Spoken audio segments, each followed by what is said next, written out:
Well, my name is Devananda Giri, and it's a monastic name from my guru, Swami Prabhananda Giri, who was an illustrious sannyasi, sage, siddha, you can say Mahayogi from Kerala. I studied formally Vedanta philosophy in Chinmay Mission in 1980 to 82, and that course was in English, and that course goes on today also. Uh, it's about studying the basic Hindu scriptures, Shastra, Vedanta Shastras of the Upanishads, the Bhagavad Gita, and the Brahma Sutras.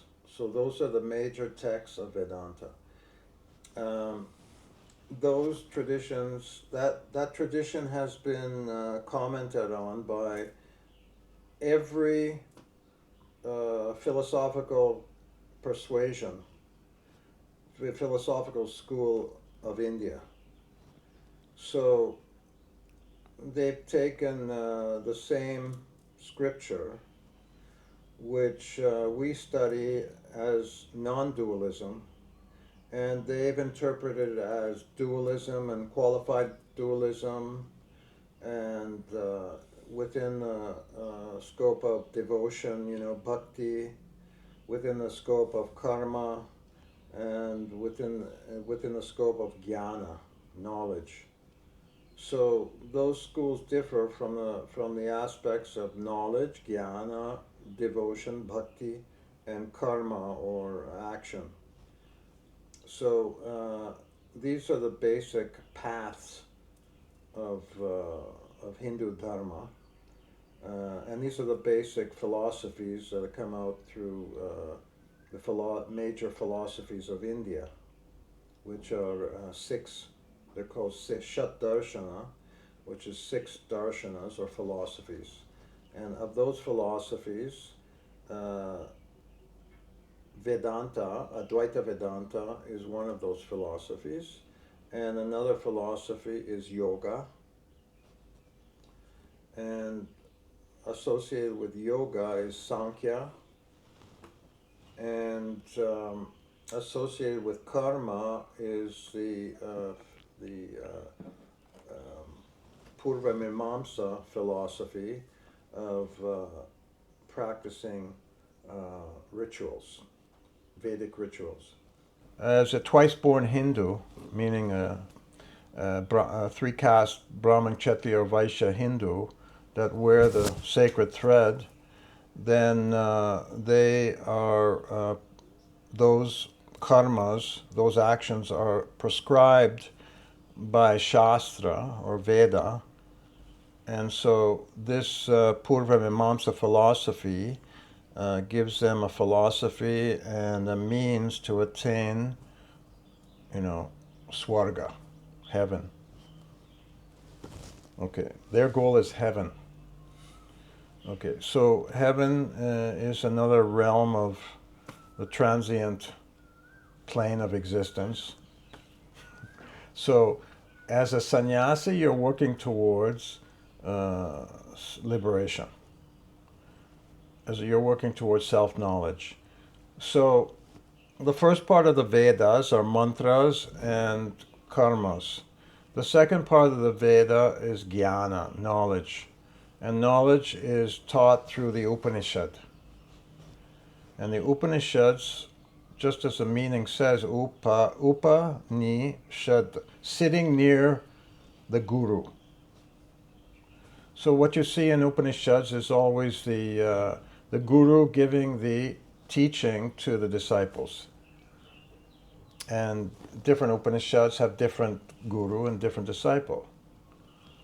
So sometimes the Guru is Brahma, the creator, and he's giving Upadesh to his disciple, his son.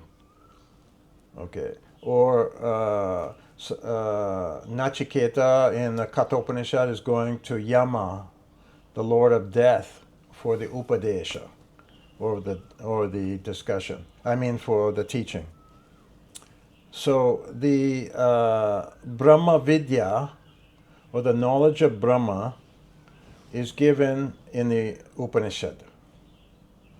And there's 10 or 11 major Upanishads that have been commented by Jagat Guru Shankaracharya, who was the original Shankaracharya, who was a pure Advaitin and who propagated Advaita philosophy in India. And this was during the time of Buddhism, so the major opponents of Shankaracharya were the Bodhas, or the Buddhists. So he had to defeat them in logic. And so the Vedanta philosophy and the Buddha philosophy are very advanced in logic. You see? So they were good debaters. But Buddhism doesn't have a leg to stand on when it comes to the final reality, which is Atma, or self. So they believe in momentary existence, where non-dualistic Vedanta believes in existence that is unending, nitya, never ending, never was born and never dies.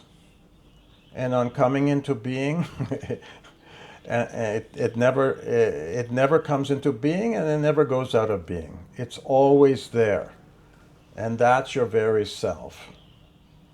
So that is the Advaita Vedanta. Aham Brahmasmi. I am Brahman. Sarvam Kalvidam Brahma. This whole world is myself.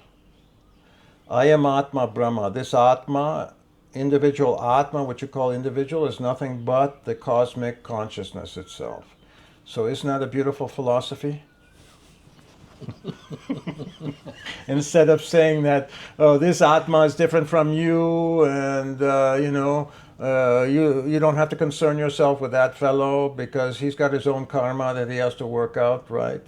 And I have my own karma to work out, and then God bless him, but leave me alone to eat my chocolate cake.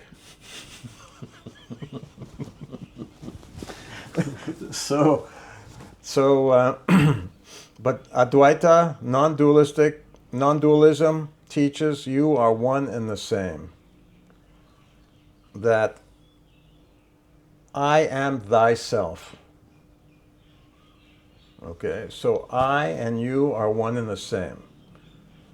And you can take that from a spiritual, psychological standpoint. You can take it from a finite psychological standpoint. You can take it from the standpoint of the ultimate reality, which is one eye, all pervading. Now, I got into this when I was 17 years old, when I left Canada for India, first time. And I was fortunate to meet people that directed me towards the spiritual goal. And it was a rough ride in the beginning, but my insights got refined, and I understood the path to travel. And eventually I met my guru in 1982. And I was 28 years old. After I completed my study of Vedanta, so I was already, into that mode of thinking. So then I met my guru. It was karmic dispensation in a very positive way for my spiritual growth. It was laid out very clearly for me, and I didn't have to search my guru. So I was in Chinmay Mission, and I went to Gandhi Nature Cure Ashram in Pune for some treatment. And in that Nature Cure Ashram, I met a boy who showed me a book about his guru. And I read that book and I realized, wow, this is a great saint. And so when I left and I went back to Chinmay Mission, I completed the schooling, and 6 months later, immediately I went to Kerala to meet Swamiji. And Swamiji was there and he accepted me, and I was with him until he left his body. So that was a fortunate event in my life, and I didn't have to force it. I was directed there. So with my spiritual life, generally that's how it went. What's with these other material things like work and all this, what other people do? It sounds like, oh, I have a lot of free time and I spend it for my spiritual time. I'm advancing. Well, if you're living in an ashram, you get your food taken care of for you. And there's always devotees there to give you money to travel. You know, that's always there. Of course, you're offering the devotees some spiritual practice that they can perform. So you're doing service to humanity through teaching, and I teach. So I teach yoga, and I teach meditation, I teach Tai Chi, and I teach, I do treatment, shiatsu massage and acupuncture treatment, because I studied in a Japanese shiatsu college, and I studied in a Chinese acupuncture and herbal college. So I've got those tools for healing too. So your life is kind of service to other people, and with the main focus on spiritual development. I utilize my talents, to serve people, and yoga and Tai Chi is good for moving the energy and keeping the energy balanced, and treating disease. So everybody is sick with something or other, so they need something that can regulate the energy flow. So Tai Chi and yoga is very good for that. And Pranayama is good for regulation of Chi and Prana, and also for activating your spiritual centers. So I teach that. And I teach a form of meditation, Kriya Yoga. So I've been initiated into the path of Kriya Yoga by a disciple in the lineage of Lahiri Mahasaya, who was the guru of Sri Yukteswar Giri, who was the guru of Paramahansa Yogananda.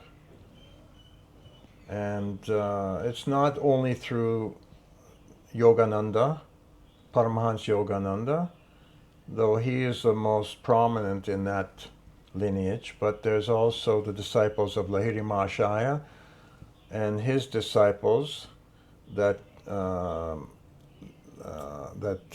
initiated to him, and they came to Kolkata and they created their own mission. His name is Panchanand Bhattacharya.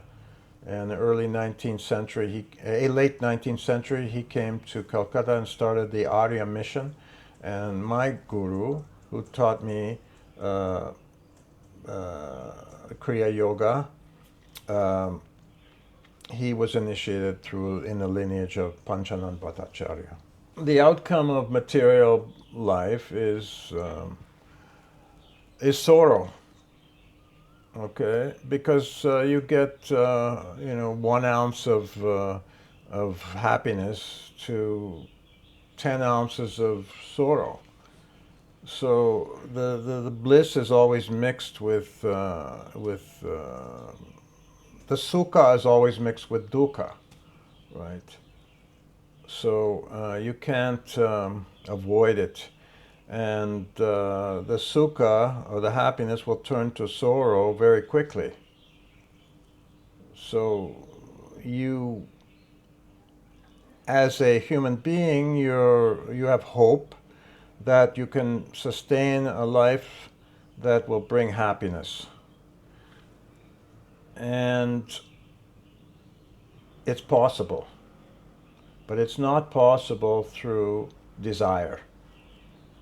It's possible through limitation of desire. And as you learn to detach, your quotient of happiness increases. So the people that are running from pillar to post for seeking desire, seeking fulfillment of desire, they suffer more than the people that are detached. So the basic practice or sadhana for an Advaitin, or someone practicing the path of Advaita, is practicing detachment. And that will happen in every aspect of your life. There'll be a choice to detach, or there's a choice to attach. And the attachment, if it is, covered in detachment, it won't have the effect of the karmic effect that pure attachment will bring. What about the So, like yes? I can Yes? drink one cup of tea and I'm happy with that. Okay? And that's fine. Okay. I have made a choice to drink this tea, but it's not bringing, it's a neutral action. Okay? I was thirsty, so I decided to drink the tea. Okay, and that's it, and that'll last me, and I'm happy with that. So it's a simple pleasure, not creating alternate pleasures emanating from that.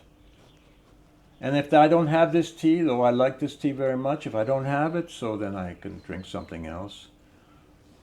I don't have to run after it. So that's acceptance, and that's practicing detachment. In the case of desire to be free and to be happy, isn't that okay? Should we also detach from the desire to be free and to be happy? No, happiness you can never detach from, because your nature is Ananda. You can't detach from Ananda. The most subtle of your subtle bodies is called the Anandamaya Kosha. The Anandamaya Kosha is the causal body that is in a state of quiescence, but there's still a residue of ignorance, and so it's maintained, right? Once that's destroyed, then one becomes self-knowledgeable. He'll become a mukta, or free. So that Ananda is our very nature. And that Ananda is reflecting in the mind and is creating our desire for Ananda. So that with that desire for Ananda, when you turn the mind inwards, that's called the path of detachment. That's called the path of sannyasa. And that's moving towards the source of the Ananda. When you move in the outer realm of the senses and the pleasing of the senses, then that is moving in the realm of finite happiness. So, due to experiences of, untoward experiences, uncontrolled experiences that we get in the shape of suffering and death and disease and disappointments, etc. So, one becomes detached, and then slowly will move inwards. And then a guru will come and say, look, you have to go this way to achieve happiness. You can't go that way. So, depending on your spiritual maturity, you'll move inwards. So it's all it takes time and effort and hard work until you realize which way to go. And God offers the path to us and gives us a free will to practice that according to our maturity, spiritual maturity. So it's not pressure. God is not forcing us to do anything. He is giving us what we work for in this life, and He gives the fruits of the karmas. He is giving us our destiny is our fruits of our karmas that we perform ourselves. So we have the free will to do and walk whatever path we wish. So some people take longer and some people take shorter. Some people are more inclined and others less inclined. I wonder what kind of practice is there when you are in Advaitin? Well, the tradition starts off with purification. So you have to go through certain sadhana to attain purification of your mind. It's called sattva shuddhi, or purification of mind. So it's a relative purification, you know. It's making an effort to purify your mind through restraint, through mind control, through withdrawing the senses into the self. So that's called Pratyahara in yoga. So yoga starts with asana, and then it goes into Pranayama. And Pranayama puts you into a state of Pratyahara, where the mind becomes withdrawn. The basic Pranayama is just breathing in the Dantean. Dantean, yeah. Yeah, Okay. just breathing in the Dantean, right? And when you breathe in the Dantean, it calms your mind immediately. Okay. Yeah, diaphragmatic breathing. Diaphragmatic breathing. Yeah, Right. that's Dantian breathing. So when you drop your energy into the Dantian, the mind also accompanies it, and the mind becomes very peaceful. So if you start doing Dantian breathing, and follow the breath in, on inhalation, breathe in, exhalation, breathe out. And then between each in-breath and out-breath, you do a kumbhaka, which is a retention. And so during that retention, the mind becomes very still.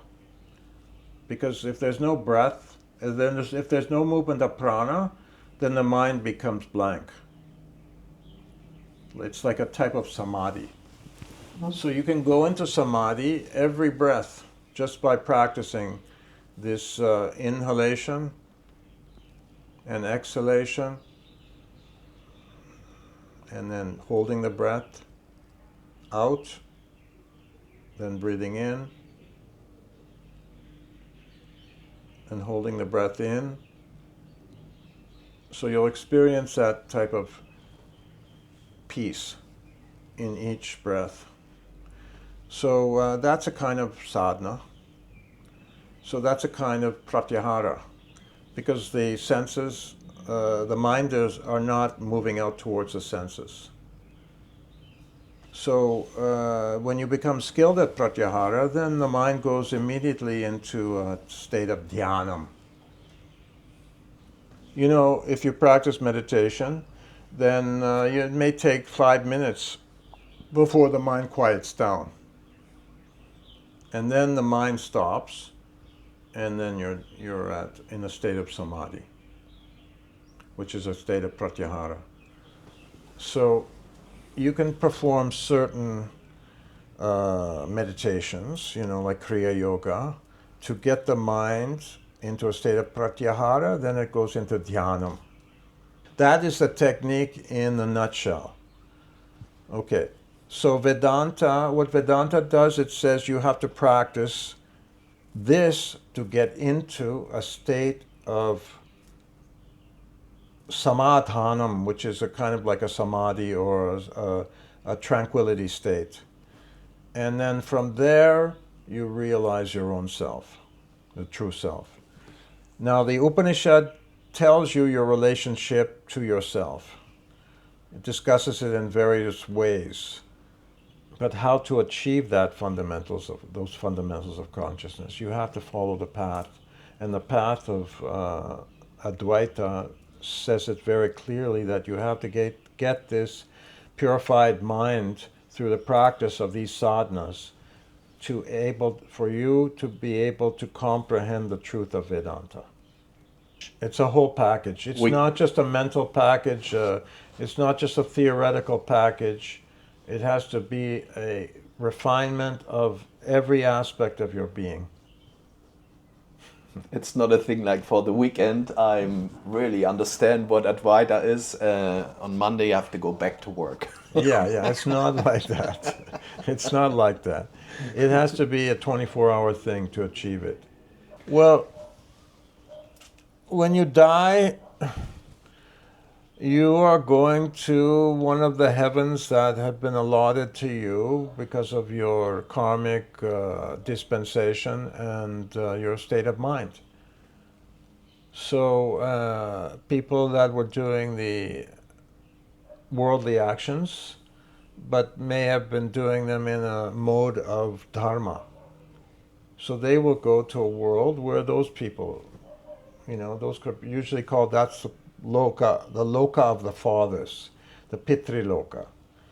Now, if they were detached somewhat, then they may go to the upper lokas, and if they got knowledge, but their knowledge was not full-blown, they may go to the higher lokas and not come back and be reborn again. So, depending on your consciousness, you may not be reborn. So if you were a sannyasi and you practiced dharma and you believed in,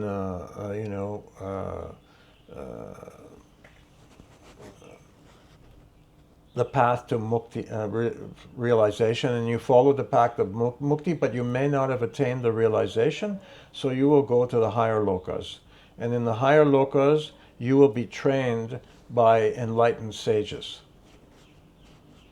But there's still a guru-disciple relationship there too. Those are the ideas that the renunciants keep in their heads, that with the hope that they will achieve some kind of upper loka when they leave their body.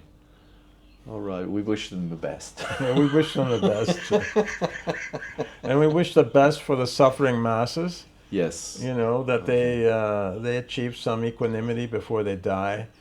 And generally the ones that are good-hearted and compassionate go to better places.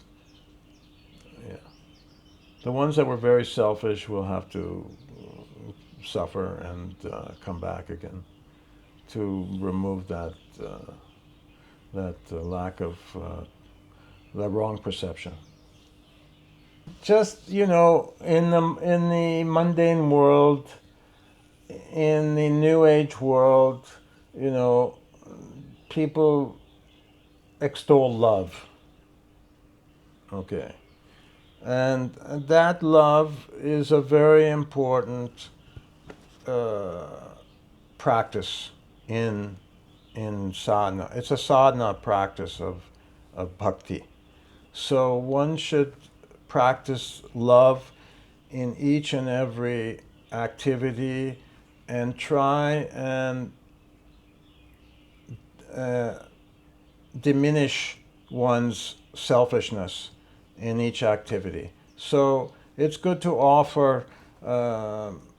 make an offering before you actually sit down to eat, and before you feed yourself, offer some food or offer some water or offer something to a lower creature or to another human being. So this is called bhut yagya. And that will create a feeling of detachment and diminish the karmic load on your ego. So, and that's all about love. So if you practice love, you're well on the path to self-realization. Because when you practice love, you can't expect it back in return, because that's selfish love. But if you practice love, that's just without selfishness, detachment, but just giving love as your duty, then that's the best thing you can do. Om Shanti, Shanti, Shanti.